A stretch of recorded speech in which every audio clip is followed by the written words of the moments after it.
Le Mans 1990. Jaguar's second victory in 3 years, and again the Sars circuit was swamped by the British fans.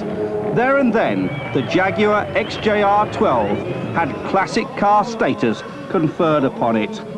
With its screaming V12 engine and beautiful lines, it is a car that every enthusiast would want to own. Tom Walkinshaw's fertile mind was racing as he stood on the victory rostrum with his drivers John Nielsen, Chris Cobb and Martin Brundle.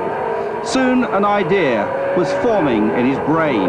His TWR organisation was totally capable of building a special limited edition replica of the machine, and thus the XJR15 was born. A true supercar, not an exact replica, but a machine capable of taking to the road or the racetrack. Andy Morrison, you're in charge of this very exciting project, taking a Le Mans racer and making it, well, a collector's car, I suppose. Yeah, for sure. It's been a very interesting project. It's been a lot of hard and very rewarding work. Tell me about the difference of this car and the Le Mans Jag that we're seeing going round. Well, basically, the main difference on the Le Mans car is obviously engine capacity, with the Le Mans car is using 7 litres plus, and we're using an engine of 6 litres capacity. Suspension-wise, very, very similar components, and a direct comparison as far as layout's concerned.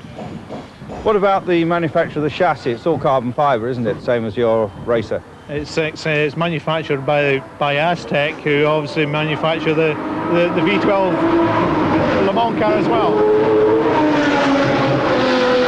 You make quite a lot of noise, as we can see there. How many cars are you building, Andy? A total run of 50 totals ever of this car. Limited edition and... Very limited. What sort of people are buying these? Because we know some of them are racing in a special series at Monaco and the British Grand Prix and so on. How many of them are actually going to race, and what will happen to the rest of them? For Monaco, we have a grid of 16 cars. We anticipate somewhere between 16 to 20 for the other 2 races. The remainder of the cars will be going to collectors worldwide. Would it be possible to drive one on the road if you were allowed? I'm sure if someone so desired and put their mind to it, they could probably put any Group C car on the road.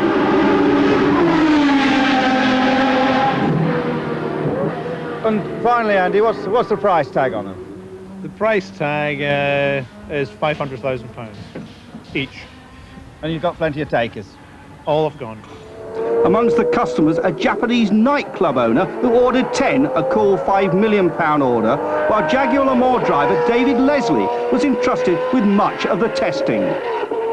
Well, David Leslie, you've driven the fabulous Le Mans Jaguars, and now behind us we see this XJR15, which is, of course, derived from the racing car, but is really a road car.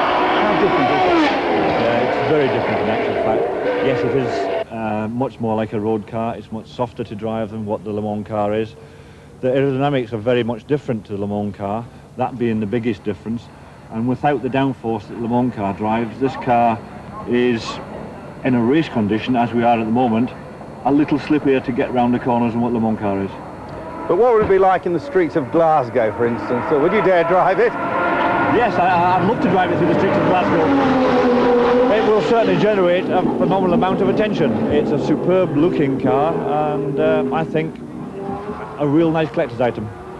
Of course, the chassis is fully carbon fibre, isn't it? It does carry a lot of the race-developed components on it. Yes, it is. It's a proper state-of-the-art racing car. As you say, it has the carbon fibre chassis. The bodywork is the same carbon fibre. It is put together with the racing precision, and from that respect, there's nothing you can fault on it. It is an out-and-out racing car, but made for the road. Meanwhile, David Brabham swapped experiences with top record producer and XJR15 customer Matt Aitken. Matt Aitken, you're one of the first owners of these fabulous Jaguars. Just tell us a little bit about it and why you put your money where your mouth was. Why did I put my money where my mouth was? The truth of the matter is, I shouldn't be saying this, but actually I had a car that Tom Walkinshaw wanted, which is one of their old IMSA cars. And we've been trying to do a deal on it for quite a while, and then this came up. And I thought, this is the chance to race at Monte Carlo, so here I am. And how's it going? I mean, you're enjoying driving it. It's horrible wet conditions out there. Yes, we've had 3 test days, and it's rained everyone, including today. It's just drying out at the end there.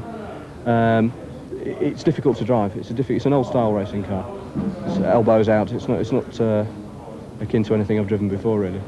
Most of your racing's been in single-seaters, hasn't it? Yes, I mean, it's a whole different world. And to think that you're maybe good in single-seaters and to think that you can get in one of these and be quick is completely wrong. One of your partners, Pete Waterman, I think, is into the sort of old Ferraris and that sort of stuff, isn't he? He's got a collection of Ferraris, yes. So have I. Have you? You've got sort of 250S and no, I've got all the new F40s and GTOs and stuff like that. Mm-hmm. Yeah, I prefer the. I like the old cars, but really I like the stuff from my generation. You know, like these. You know, supercars. Is racing for you just a relaxation away from chasing after all the various people you manage and look after? It's a good escape from making records, yes, because it can be very intense, and it's basically to get something that will distract you away from that. You can't just go and read a book or collect stamps or something. It's got to be something very hectic. And I've always been a racing fan, and I just decided to give it a go a couple of years ago and see what it was like in single-seaters, and I've been hooked since, really.